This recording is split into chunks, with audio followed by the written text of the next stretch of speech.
नमस्कार दोस्तों, मैं आपके सेहत का दोस्त डॉक्टर अरविंद श्रीवास्तव, होम्योपैथिक विशेषज्ञ मऊ से।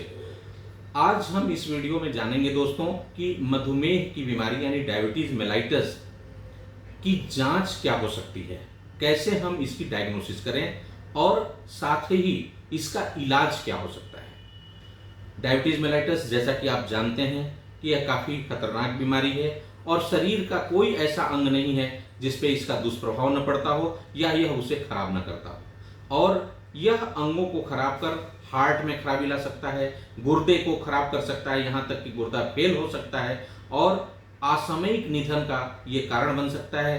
पैरों में जख्म पैदा हो सकता है, घाव पैदा हो सकता है, जिससे हम डायबिटिक फुट कहते हैं या डायबिटिक गैंग्रीन कहते हैं। और कभी कभी तो वो जख्म ठीक ना होने की वजह से आपके जीवन को बचाने के लिए मेडिकल भाई क्या करे, आपके पैरों को तक काटना पड़ जाता है। उसको हम लोग डायबिटिक एम्पुटेशन कहते हैं और व्यक्ति डिसेबल्ड हो जाता है पूरी लाइफ के लिए। तो इस तरह से ये काफ़ी खतरनाक है। दोस्तों, आज हम इस वीडियो में जानेंगे कि हम इसकी डायग्नोसिस समय रहते कैसे करें और इसका इलाज क्या हो सकता है। दोस्तों, डायबिटीज मेलाइटस की डायग्नोसिस बहुत ही इजी है।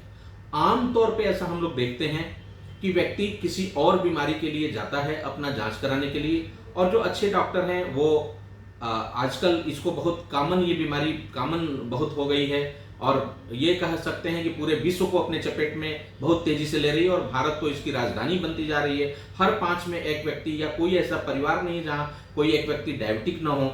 तो ऐसे में चिकित्सक अब सावधान हो गए हैं और आप किसी अन्यत्र बीमारी के लिए भी जाते हैं तो भी हम उसमें एक ब्लड शुगर टेस्ट भी करा के देख लेते हैं कि कोई शुगर वाली बीमारी तो नहीं है। और ऐसे में मोर देन 60-70% केसेस में वो किसी और बीमारी की डायग्नोसिस के लिए, इलाज के लिए जाता है व्यक्ति, और जांच होने पे पता चलता है कि इनका शुगर तो 400 है, इनका शुगर तो 300 है, यानी शुगर की बीमारी है, बढ़ा हुआ है शुगर। तो कम क्रॉस यानी हम गए दूसरी चीज के लिए और हमें पता चल गया कि अरे हमें तो डायबिटीज है, हमारा तो लेवल 350, 400, 500, 450 है। तो ये स्थितियां बनती। कभी कभी तो ये चिकित्सक कहता है कि अरे भैया आपका तो 500 है, कैसे चले आए पैदल जो है हमारे तक। तो ये स्थितियां बनती है और पेशेंट घबराता है कि अरे यार क्या हो गया, कितना इतना अधिक कैसे हो गया और मुझे शुगर कैसे हो गया, मुझे तो हो ही नहीं सकता। तो इस तरह की बातें आती हैं दोस्तों। अब सवाल उठता है कि डायग्नोसिस कैसे करें। तो बहुत ईजी है।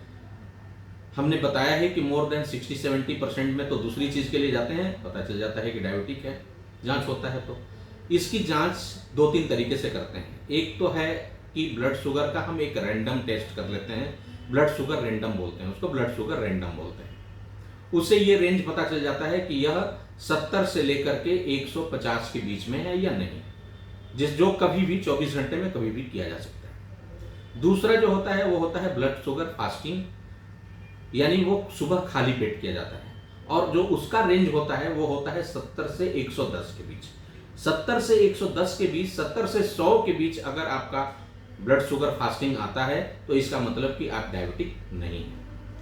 लेकिन अगर 70 से 110, 10 से ऊपर आता है और 110 से 125 के बीच अगर आपका फास्टिंग ब्लड शुगर आता है, इसका मतलब कि आप मुहाने पे खड़े हैं और आप प्री डायबिटिक स्टेज में चल रहे हैं, यानी आपको आगे अलर्ट रहने की जरूरत है। तीसरा जो होता है वो होता है ब्लड शुगर पीपी। हम लोग उसको पोस्ट पैरेंडियल, मतलब भोजन करने के 2 घंटे बाद, खाना खा करके 2 घंटे बाद टेस्ट लेते हैं और करते हैं, और उसको हम लोग ब्लड शुगर पीपी बोलते हैं, पोस्ट पैरेंडियल बोलते हैं। यह जो रेंज होता है वो 110 से लेकर के और 150 के बीच होता है। यह 110 से 145 या 150, कहीं कहीं 145 है, कहीं 150, 110 से 150 के बीच होना चाहिए। अगर ये इसके बीच है पीपी, तब तो गनीमत है, तब तो बिल्कुल सही है।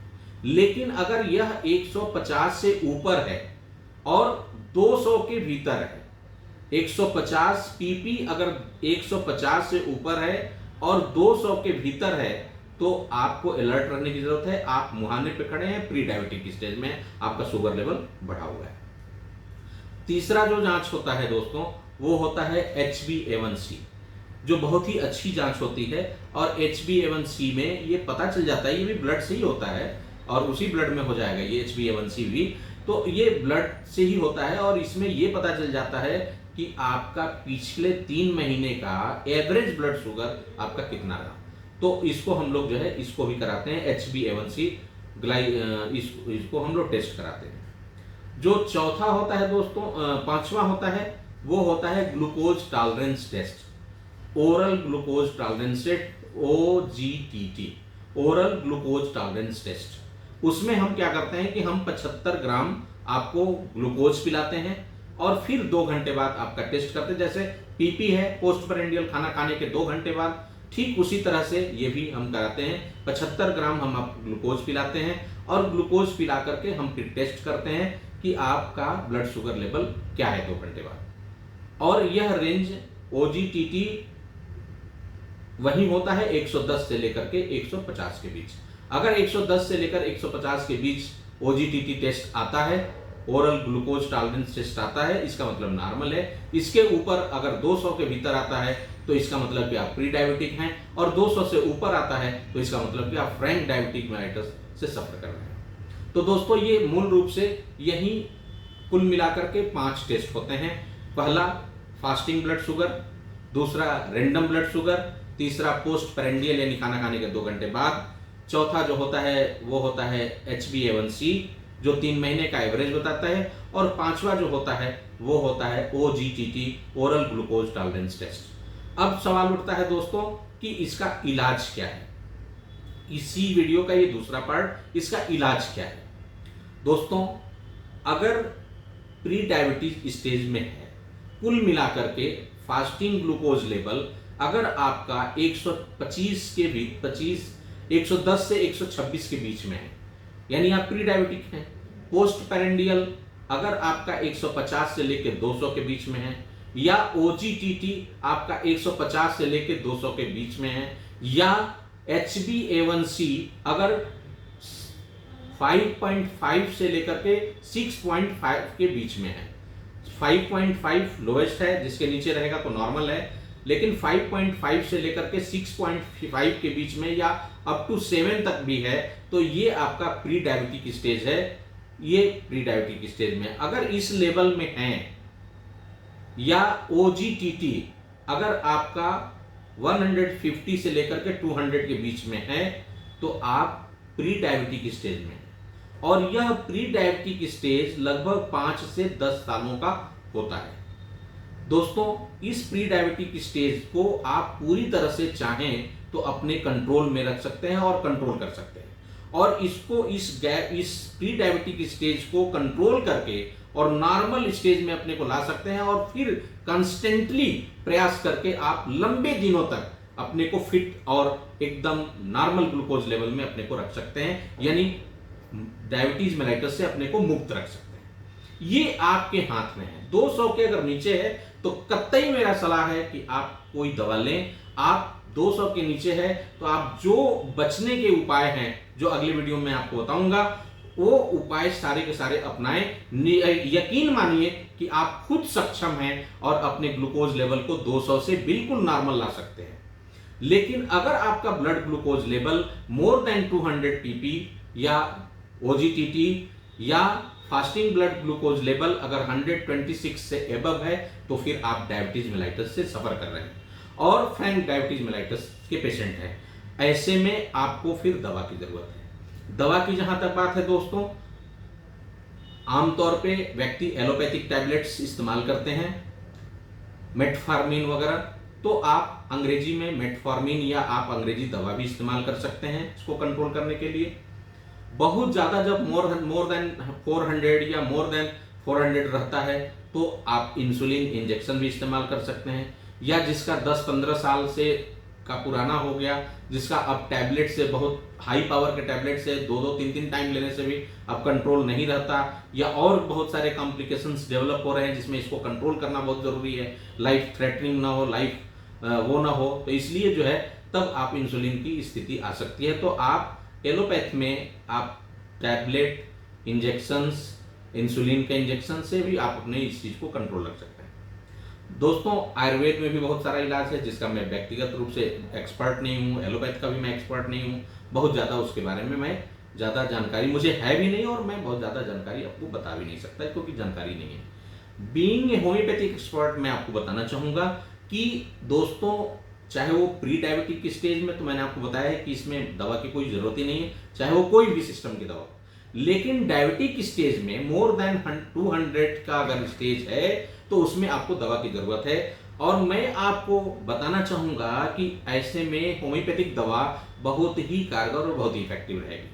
आप जैसे ही आपको पता चले कि 200 या 200 से ऊपर हमारा ब्लड शुगर है, आप अपने पास पड़ोस के किसी अच्छे होम्योपैथिक डॉक्टर से मिलिए।